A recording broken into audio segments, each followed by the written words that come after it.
नमस्ते सबको। आज हम हिंदी क्लास में वर्तमान काल या प्रेजेंट टेंस सीखेंगे।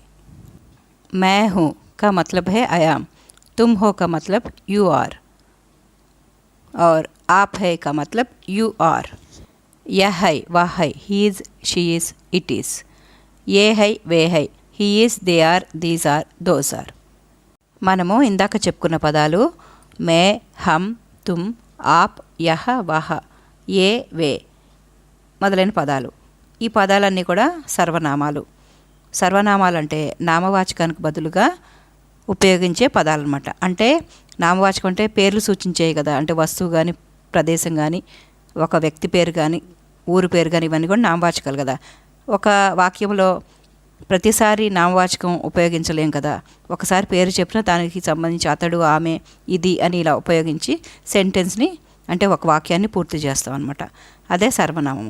అలాగా ఇక్కడ మనకి ఈ వాక్యాల్లో మే హూ అన్నాం కదా. మే అంటే నేను, హూ అంటే ఉన్నాను, మే హూ అంటే ఆయా. అలాగే హమ్ హే, హమ్ అంటే మేము, మనము.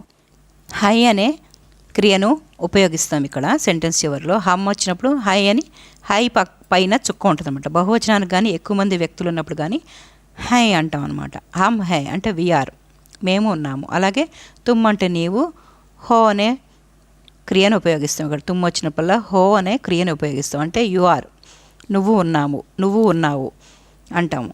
అలాగే తుమ్కి బదులు చిన్నపిల్లలు అయితే మనకంటే తూ అంటాం, తూ హో అంటాం అనమాట. అలాగే ఆప్ హై, ఇలాగ ఆప్ అంటే కూడా తమరు, మీరు బహువచనం.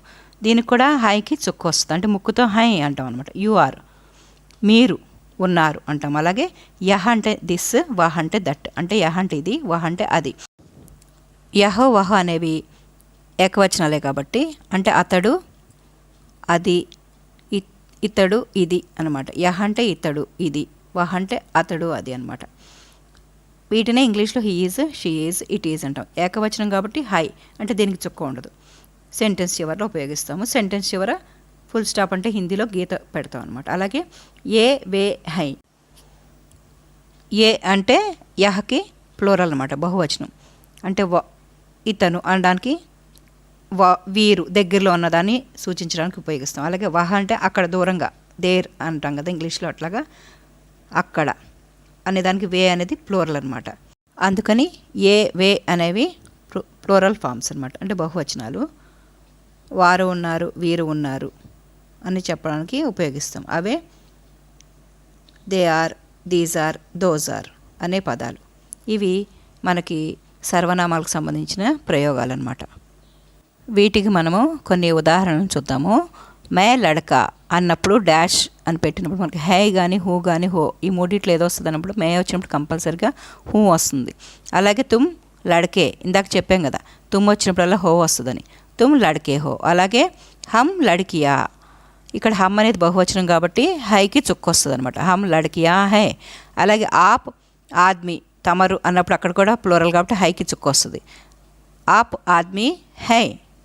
అలాగే యహ గోడ, యహ అనేది ఒకటే కాబట్టి సింగులర్ కాబట్టి హై వస్తుంది చుక్క లేకుండా. అలాగే వహ గర్ హే, అది ఒక ఇల్లు కాబట్టి హై చుక్క ఉండదు.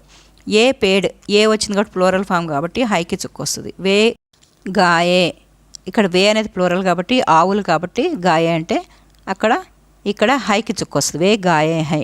అలాగే మే రమా, నేను రమాని, స్త్రీలింగం అయినా కానీ నేను పుంలింగం అయినా స్త్రీలింగం అయినా హూ వస్తుంది. మే వచ్చినప్పుడు హూ, నేను రమని అయ్యున్నాను. హమ్ ఔరతే హై, హమ్ అంటే మేము, మనము, ఔరతే స్త్రీలింగ బహువచనం. హమ్ ఔరతే అంటే మేము స్త్రీలము అయి ఉన్నాము కాబట్టి హమ్ ఔరతే హై, హైకి చుక్క వస్తుంది అనమాట. ఇవి కొన్ని ఉదాహరణలు. ఈ సర్వనామాలు మనం నేర్చుకున్నాం కదా ఇప్పుడు, వీటికి కొన్ని ఉదాహరణలు అనమాట. అందరికీ అర్థమైందని అనుకుంటున్నాను.